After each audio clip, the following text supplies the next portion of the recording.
May kumalat na balita. Nakalaya o baka naman nagpa-araw lang? Hindi kaya? Ewan ko, kasi maging ang Vice President Sara Duterte ay hindi alam kung totoo ito oh. Ang sabi niya dito ay, I know the answer but I will not comment. Hindi niya, no? As I'm not sure if it is allowed on my level. Ganon? The best is to ask his lawyer, Attorney Nicholas Kaufman. Ayun. May bali-balitang nakalabas daw ng ICC detention facility ang Pangulong Duterte. Nako, sinisikreto ba yan? Lumaya na ba? Lumilipad na bang pauwi ng Pilipinas? Nasa hotel na ba? Namamalengke na ba? Nagmumotor na ba? Malaking katanungan po yan kay Bongbong Marcos. Nasaan ang Pangulong Duterte yon? Magdodonate na lang ng pang-ayuda sa ating mga kababayan. Tatanga-tanga dito si General Torre, ano? Sino ka ba? Bakit magbigay ka ng kondisyon kay Baste? Ikaw pa talaga nagbigay ng kondisyon? Wala namang pang-ayuda? Nasaan yung ayuda ng gobyerno? Naubos na? Hoy, Torre! Pag nagbugbugan kayo niyan, dapat maghati kayo sa pera. Anong tinatawag mong... Anong tawag dyan? Yung... cost for the mga na ba? Hayaan mo man problema yung yung boss mong bangag. Bakit mo sinasali-sali si Baste sa mga problema ng Maynila? Nasaan yung pera ng gobyerno? Bilyon-bilyon yun Diba? Anong ginagawa mo? Hindi, pag nagbugbugan kayo ni Torre, lahat ng kita hati kayo. Anong kinalaman ng bahagya sa bugbugan ninyo? Tsaka hindi, wala ng round. Walang round 1, round 2, diretso. Walang boxing na ganyan, hindi. Gamitin nyo lahat kahit kagatin mo, sapakin mo, pilayin mo, gano'n. Ayaw ni Bastian. Basta wag kang papayag. Dapat yung talagang away. Yung walang kondisyon. Pwede mong sapakin, palipilipitin yung leeg, pwede lahat yun.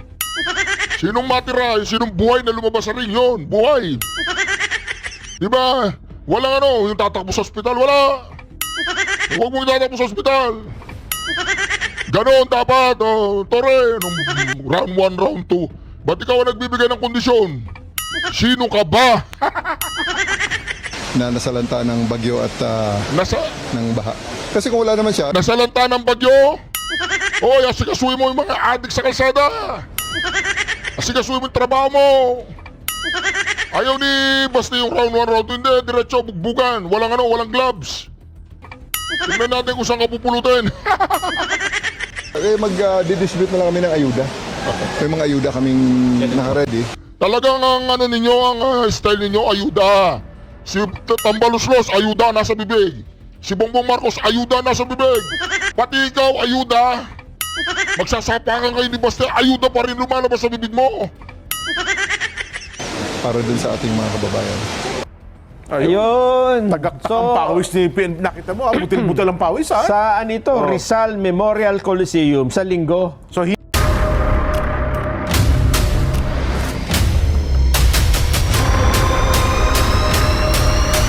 Bago tayo mag-umpisa, baka pwede nyong i-like ang video na to. Malaking bagay ang like sa aming mga content creators. Maraming salamat po.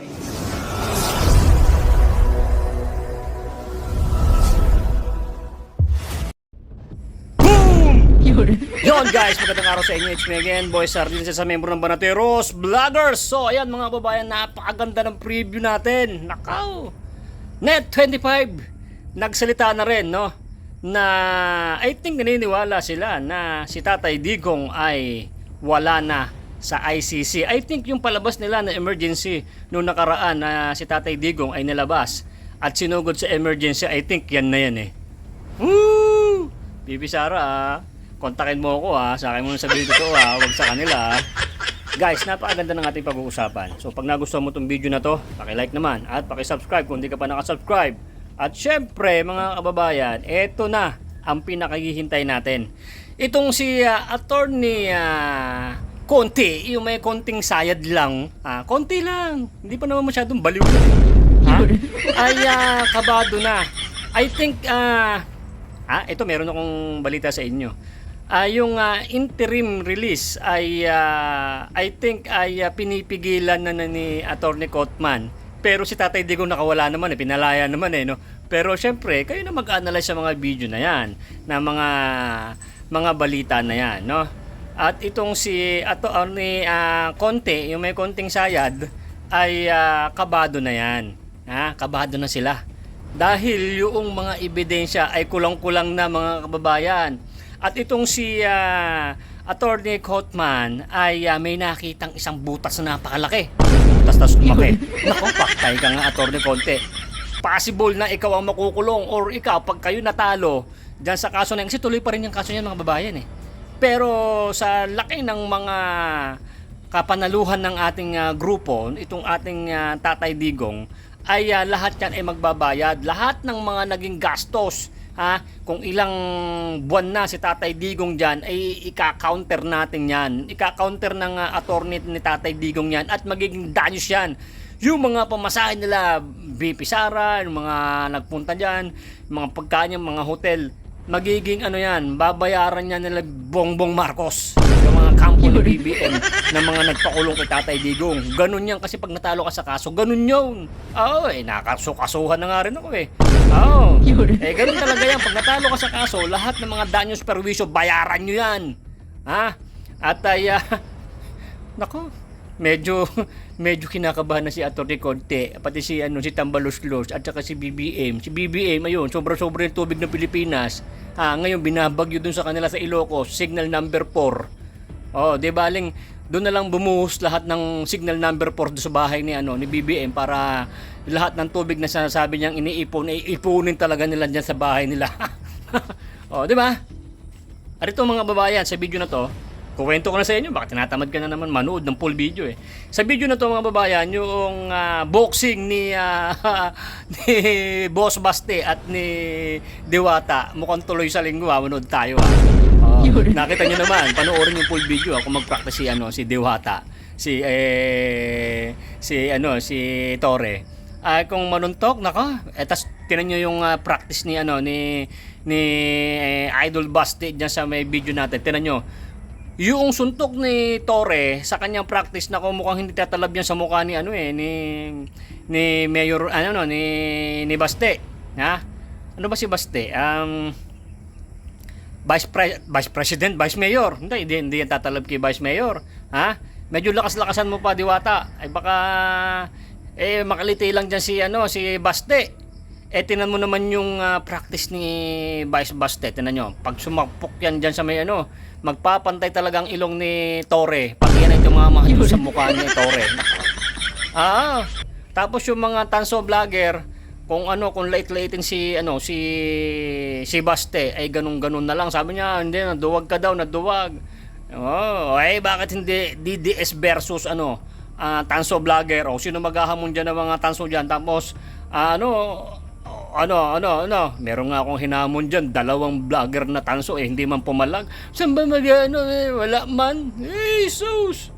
Hamunin nyo mga banateros. Boom! Puro na naman kayo nga dyan puro mga kudak-kudak lang, mga kudak-kudak. Ito talagang hinamon talaga. Wala na, hindi na ako pinansin. Diba? Hamunin nyo puro mga bunganga lang kayo ng mga magagaling. So ganito mga babae, hindi na tayo kailangan maghamon-hamon dyan sa mga tanso-tanso na yan kasi 2 na hinamon ko dyan, hindi naman pumalag Mga bakla. Alam mo kung bakit mga bakla yan, Mare? Yung mga tanso na yan, mga bakla yan, mga yan. Nakita yun sa Murato, Murato sa Manila. Ayun, nangunguha ng mga lalaki doon. Kilala ko dyan, mga bakla, yung mga karamihan dyan, mga bakla, yung mga tanso vloggers. Kaya kunyari, ikaw, buisit yun sa muna Mas may mag-iiyak na yun dun. Nung pala, type lang pala ako. Type lang yung mga banateros. Di ba? So, ganito mga babayan. Kayo na mag-analyze sa full video natin Pag nagustuhan nyo itong video natin, itong vlog natin mga babayan, paki-subscribe and paki-like naman. Huwag mong kakalimutan maaaring mag-like. Ang hirap-hirap magsalita. At syempre, don't forget to subscribe Boss Reaction TV PH, isang magaling na tropa natin na malupit talaga sa mga reactionan. So, dito tayo manonood ng full video sa lahat ng mga banateros vloggers, yung mga brothers natin dyan.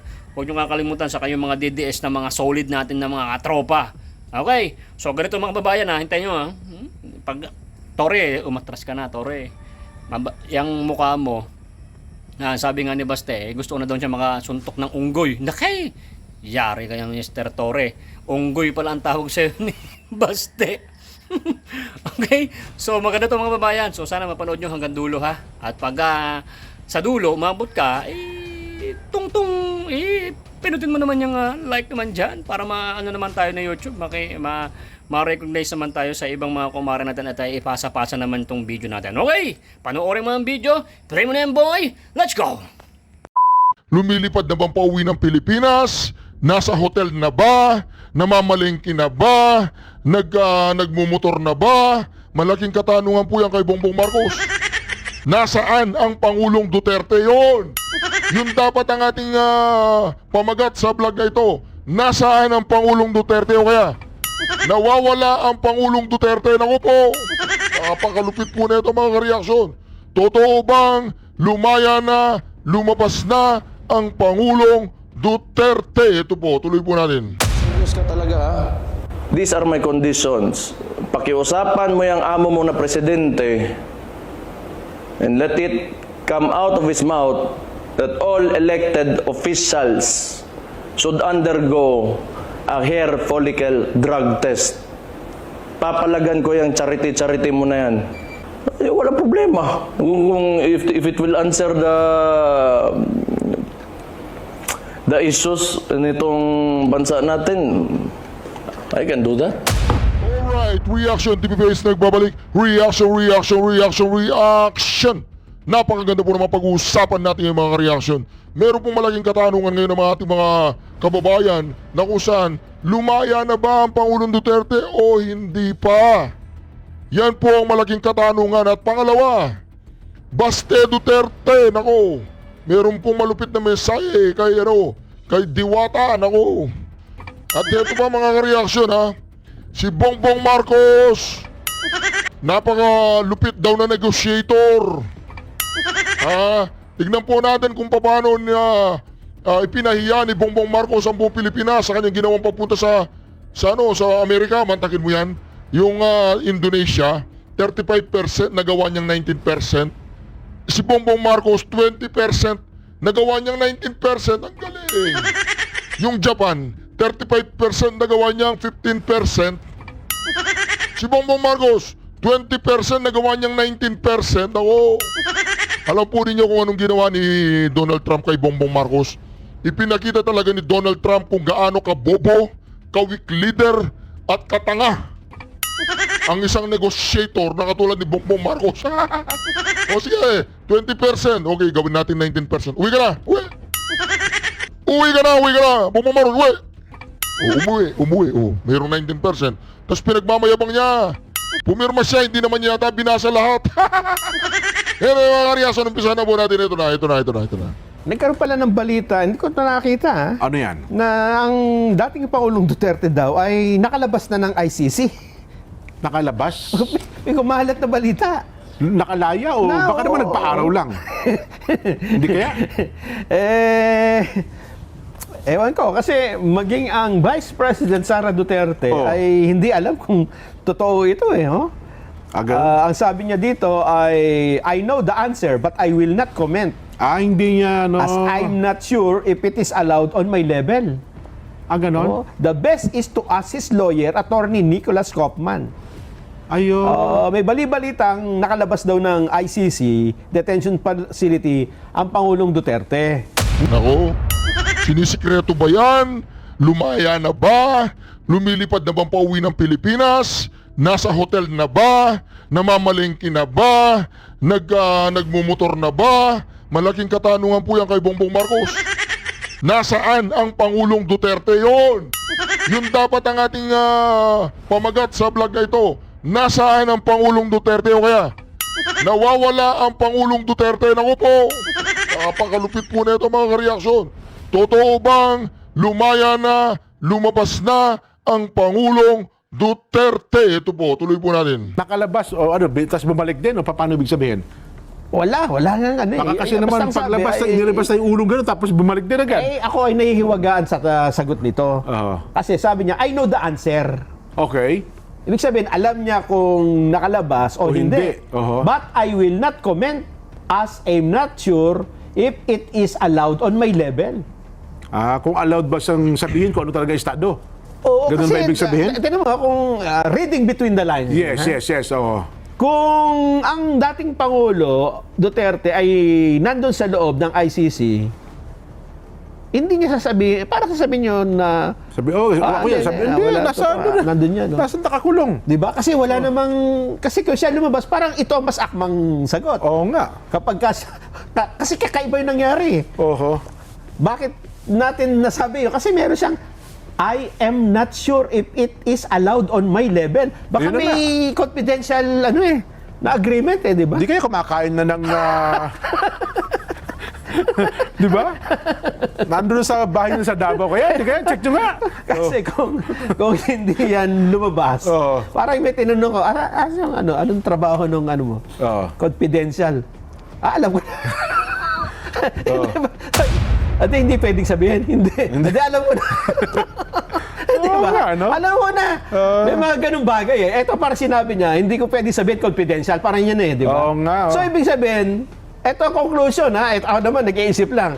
Confidential, kung papalabasin mo. Oo. Kasi kung hindi mo naman papalabasin, hindi naman confidential yun. Oy, sabi mo lang, hindi, nandun eh.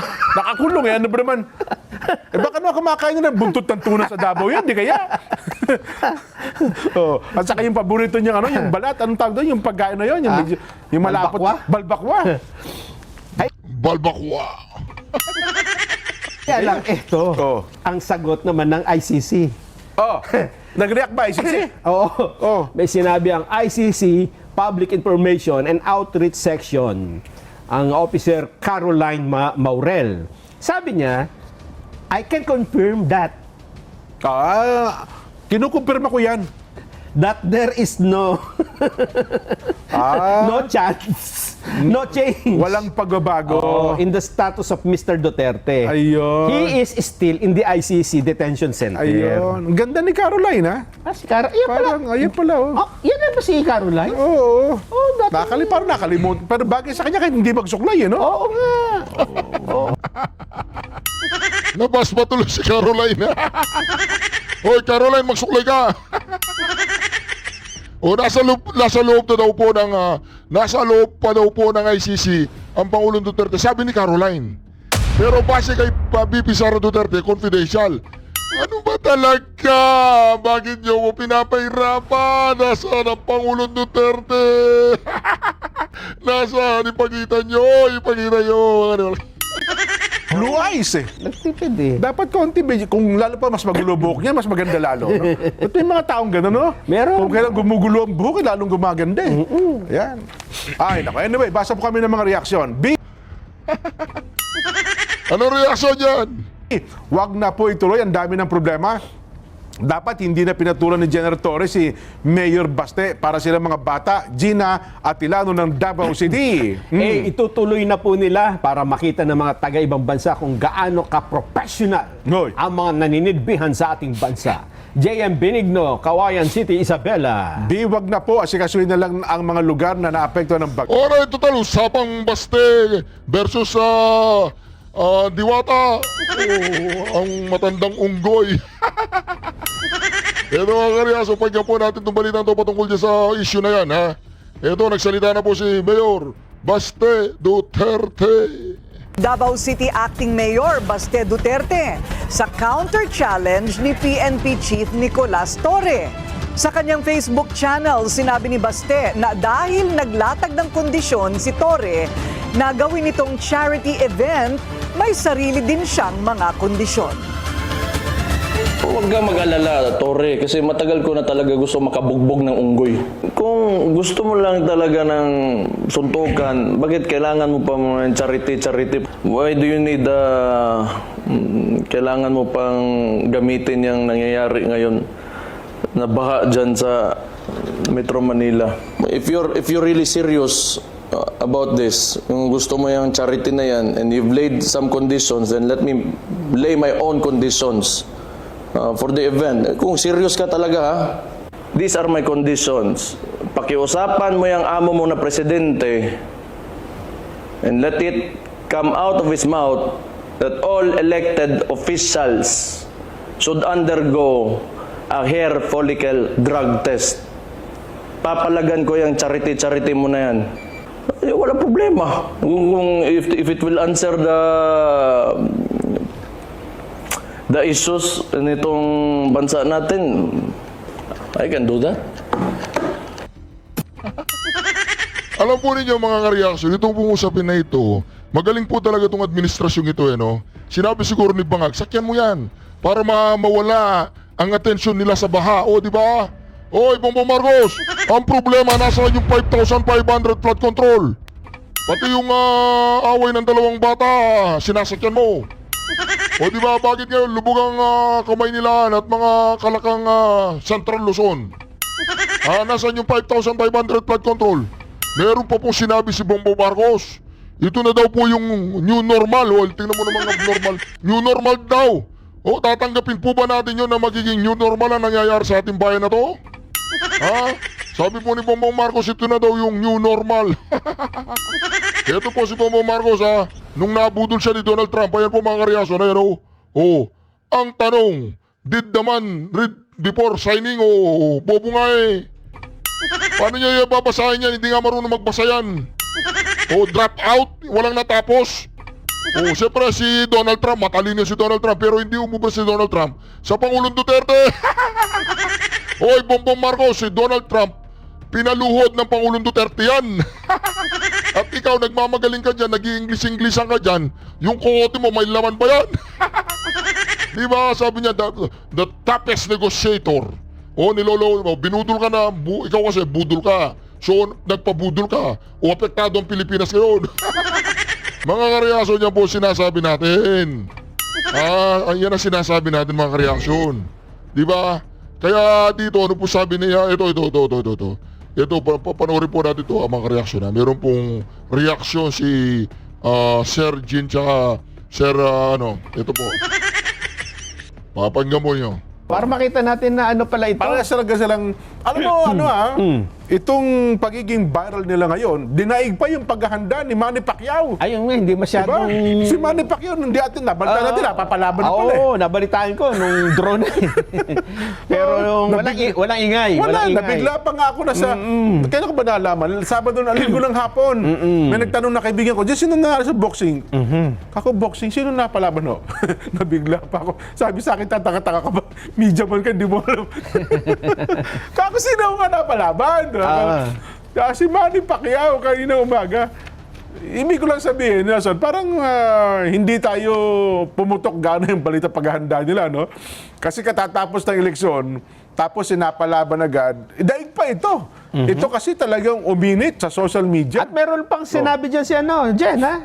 Sino? Si, pagkatapos nung practice, ay may binanggit pa si General Torre. Ba? Tungkol dyan sa mangyayaring boxing. Sige nga. Pakinggan natin. Ituloy nga natin. Ituloy natin yung kay PNP Chief kanina. Ano ba sabi? Nakaset na actually ang Rizal Memorial Coliseum. A ring is already being set up there para sa Sunday. Nasa kanya na yun. Whether he shows up or not, may mga sponsors na nagsabi na magdo-donate na lang ng pang-ayuda sa ating mga kababayan. Tatanga-tanga dito si General Torre, ano? Sino ka ba? Bakit magbigay ka ng kondisyon kay Baste? Ikaw pa talaga nagbigay ng kondisyon? Wala namang pang-ayuda? Nasaan yung ayuda ng gobyerno? Naubos na? Hoy, Torre! Pag nagbugbugan kayo niyan, dapat maghati kayo sa pera. Anong tinatawag mong... Ang tawag dyan yung... cost for the mga naba? Hayaan mo man problema yung yung boss mong Bangag. Bakit mo sinasali-sali si Baste sa mga problema ng Maynila? Nasaan yung pera ng gobyerno?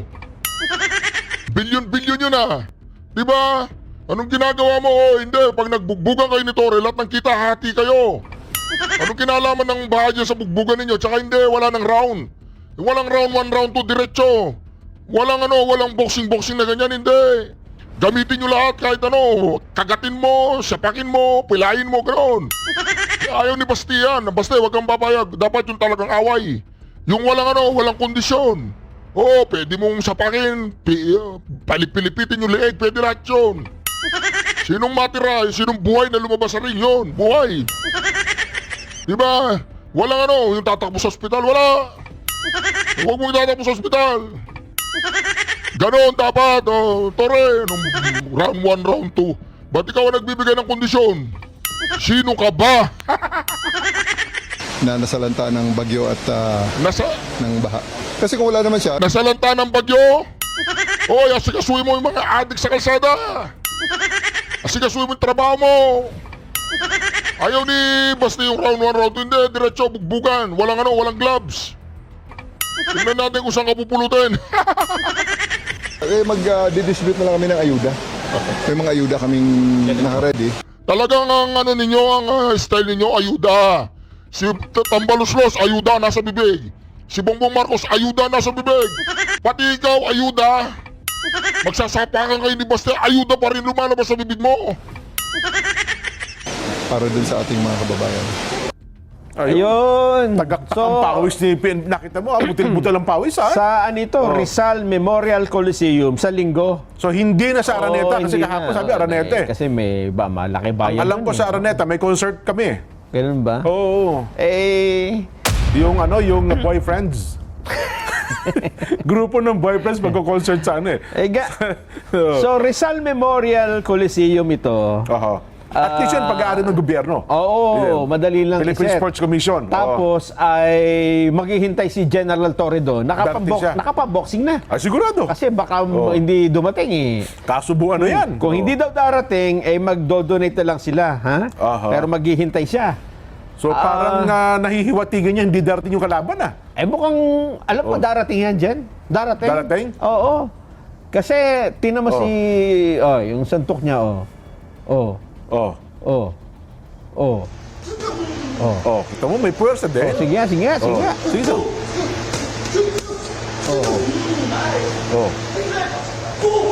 Kaya lang sa tingin ko dyan, baka mga 3 rounds, mahirapan na siyang... Hindi, alam mo naman ang mga pagiging PNP, batak yan, Nason. Ganun ba? Batak yun, no? Ilan taon na ba wala ba tayong tail of the tape? Ang reach niya, no? Meron Yan ang tayong tail reach. of the tape. Oo nga, no? Kasi yung edad Yes. mukhang malayo yung edad nila. Mas mabata Nick, pero kung, siyempre, ayaw ko lang, pagiging general, hindi ko lang kasi alam kung ano ang mga activities ni General Torre, no? O ito ba ay nagja-jogging, o ano pa man. Pero wag nila ipagkamali, Nelson, ha? Alam mo ba, baka hindi alam ng ating mga kababayan, noong kadete, si General Torre ng Philippine National Police Academy, siya po ay miyembro ng Boxing Corps Squad Cadet. Lumalaban talaga. Sabihin, yung kasing grupo nila, ay ang sports. Nagba-boxing talaga. Boxing talaga. Kasi di ba nga, yung mga lumalaban nyo. Yes, mga... Yung nanalo sa Olympics. Sila Heidelin Diaz, yung mga sundalo yan Yung boksingero. Si Salamat. Si Marcial, di ba? Si Yumir Marcial. Ano yan Mga tauhan ng AFP yan. Mga uniformed personnel yan. Hindi ko alam kung sino kaya napasubo dito.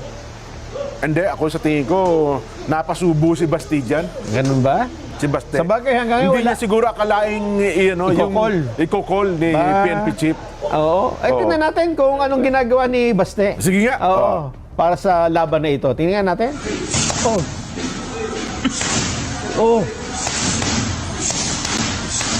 Parang mas malakas manuntok yung Baste Parang mas solid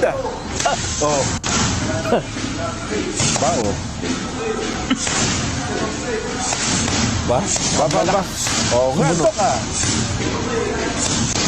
parang puro kaliwa ang malakas ang kanan niya. Di ba? Kita mo. Paulit-ulit.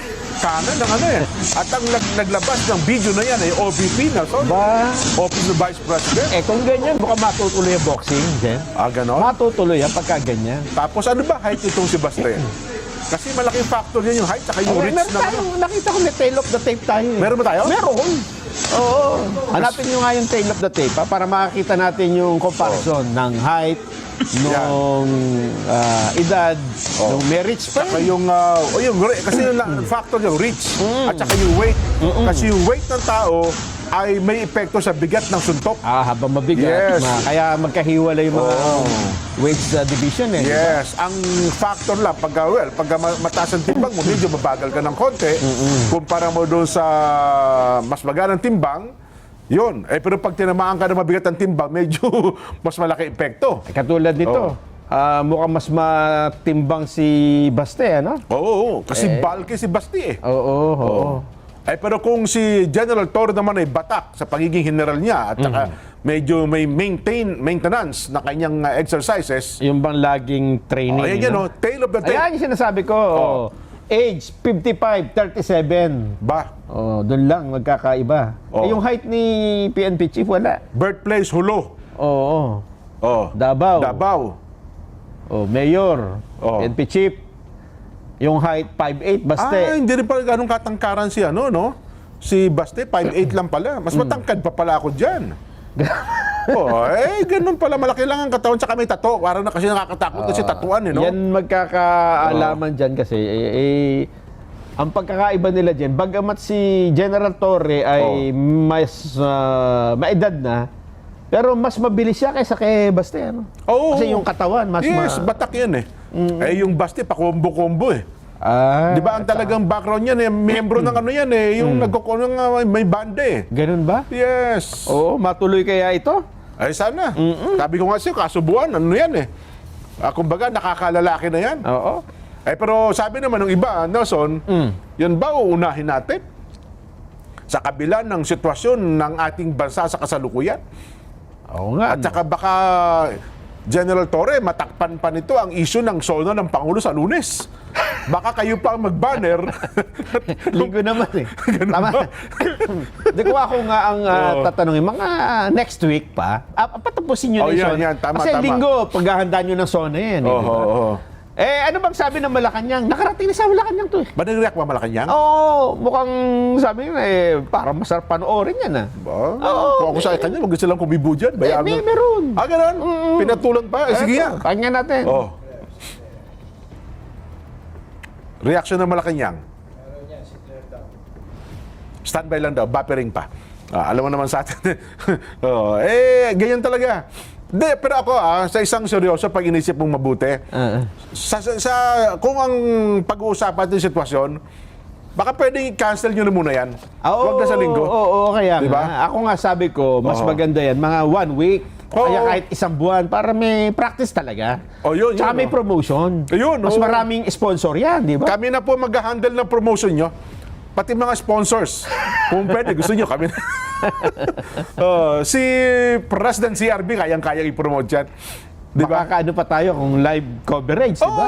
Tayo na magbenta nung tickets. Pay-per-view. Yan. Kung sa Rizal Commercial kung gusto nga nila, doon pa sa Philippine Stadium nila gawin Pwede. Di ba? Oo. Ako na magbabayad ng venue. Di ba? Hindi, Si Ate Claire. dahil lang sa, andyan ba? Ano ba reaction ni Ate Claire sa labanang ito?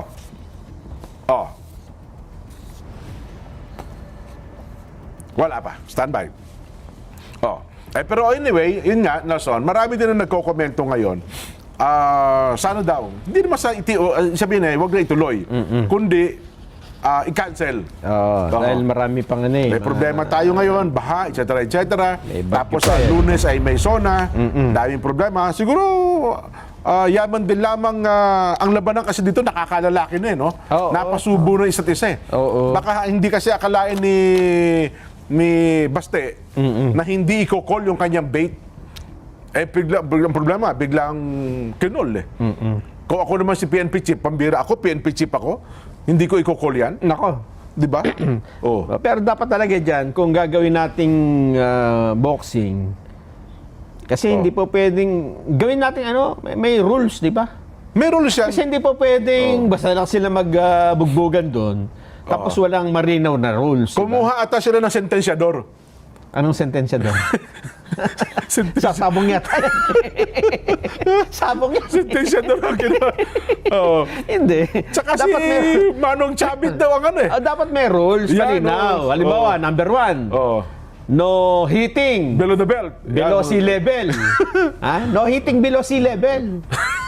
Para kahit saan pwede. Oh, ganon. Ito, tingnan ito reaction. Ito na. Auntie Claire, ano masasabi po ninyo? Del Torre. Oo, nakita namin. Opo, ma'am, ano masabi ng Malacanang doon? Hindi ko alam kung matutuloy. Hindi ko alam. Hindi ko alam kung matutuloy. Kung matuloy man, good luck. Okay po, thank you, ma'am. Yes. Yon. Informal din pala. Parang ano lang, ambush lang pala yung nangyari. Ala ko naman, may statement Oo, pa eh. ha? wala pala. Informal lang yun. Kumbaga, yun. Bukod dyan, Jen, Oh. meron pang hinamon ng suntukan. Pero bago mo ituloy yan, nakanganga na raw ito eh. Ha? Nakanganga na. Umihinga pa ba? Nakanganga. Sige. Oo. Sige. Tanggapin natin ang report, ha? Dahil po sa patuloy na paglakas ng hanging habagat sa Luzon, matinding pagbaha nararanasan ngayon sa ilang bahagi ng Batangas, partikular na raw po sa poblasyon area. Si Nick Faderogao, magbabalita. Kabayan, kamusta dyan? Magandang hapon, Kuya Jen, Kuya Nelson.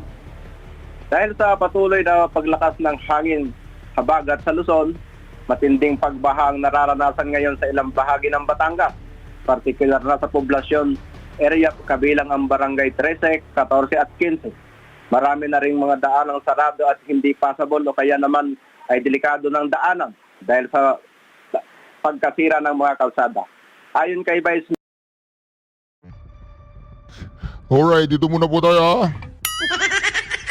Yung chat group di ba? Oo. Chat group ng kanilang mayor, ng kanilang principal, ng kanilang Yes. teacher, etc. Oo. etc. Oo. Ay, no. Anyway, sa ibang araw kasi hinahanap din sana natin, Nelson, hanggang ngayon ay meron pang isang mainitang pagkatalo din. Di ba, ang Pangulong Bongbong ay nakauwi na ng ating bansa. Yes. O ito ha, pag-usapan po natin ang kung paano malupit ang negosyador si Bongbong Marcos. At sa kanyang pag-uwi, ano ba talaga? Malaki ba talaga mapapakinabang natin sa Pilipinas, ha? Doon sa kasunduan? Doon sa pinasok natin na 20% na naging 19% na taripa, at tayo naman, Pilipino, na papasok ng produkto sa Amerika ay walang taripa. Zero. Oo, zero tariff versus 19% tariff. Oh. Naghahanap sana tayo ng mga ekonomista ng ating bansa kung sino-sino po ang pwede magpaliwanag ukol sa bagay na yan. Para sana ay meron tayo masumpungan na pwedeng kasi gusto nating ipaliwanag yan in layman's term eh. Malungkot lang, Nelson, hindi naman tayo negosyante at hindi natin nauunawaan ng mas malalimang issue itong bagay na ito. Basta ang naintindihan ng tao dyan, Jen, yung sinasabi mong patas ay hindi. Kasi 19 tayo, 0 sila. Yun na nga. Yun lang natindihan nila. At nakadagdag pa nga dyan ang mga reaction din ng ating mga mambabatas. Oo, diba? sila mismo. Mismong mga mambabatas natin na nagsabing dihadong-dihado po tayo dyan. Diba? Sa kasunduan na yan, mukhang, sabi nila, mukhang nabola tayo na matatamis na pananalita ni President Donald Trump. Oo nga. Nadaan tayo sa buladas at pagkatapos sa bandang huli, na-realize natin, ba teka lang, parang nadali kami doon Di ba? Oo. Ganun talaga si style ni Donald. Oo. Tapos ihaharap ka na sa media. Diba? Doon ka na, nasaharap ka na sa media. Tapos siya magsasabi kung ano na pagkasundo. Oo nga, no? Yun ang... Hindi ka na ngayon tatangu-tangu ka na lang, ngisi-ngisi ka na lang. International media yan eh. Di ba? Paano ngayon to? Pwede pa ba tayong bumawi doon? At yun na nga mga kababayan, ano na ang masasabi mo? Kung mayroon kayong hinaing at komento patungkol sa balitang ito, please comment down below. Pag-uusapan natin yan sa comment section. At kung nagustuhan nyo ang video, ay huwag kalimutang mag-like at i-share na din para mas marami pang makaalam at umabot ito sa marami sa ating mga kababayan. Maraming salamat po!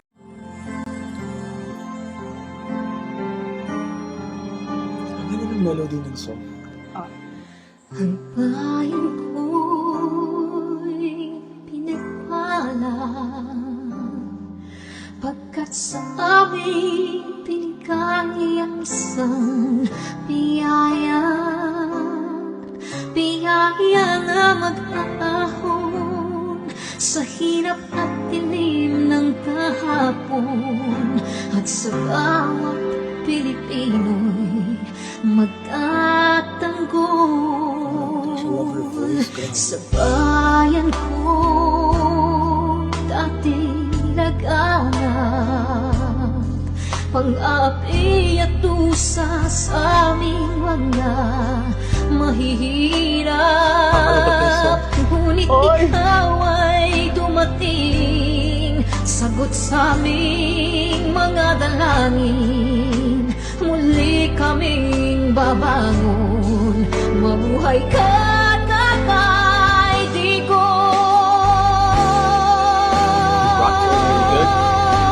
Ama, maraming salamat.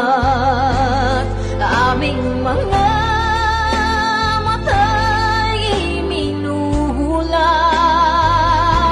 gawain ng masasamay iyong isiniwalat. Ikaw lang ang pag-asa naming lahat.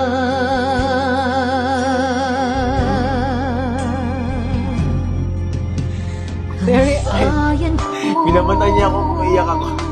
Pilipinas,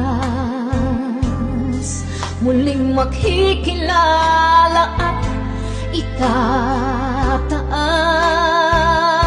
Katahimik ay maghahari, sa ating puso'y mamamayani. Mga ngiti sa labi, di mapapawi.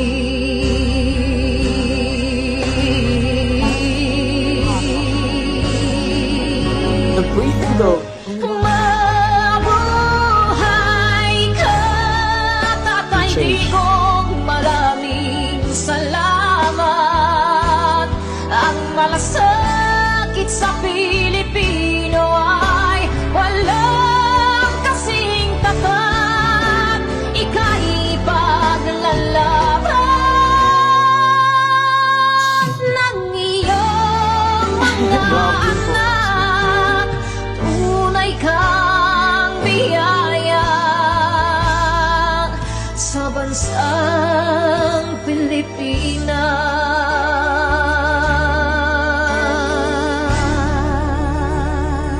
Haba. Gosh. Irene Oy. Mabuti pa ang sardinas, may label. Eh tayo, wala. Nay, ito na yung bayad ko sa isa, ano? O, kunin mo yung isa. Isa muna. Yan, no? Tapos, isa pa. Di ba? 4 dapat na sardinas, eh. O, yan. 3 na. Pang-4 na sardinas. O, okay na.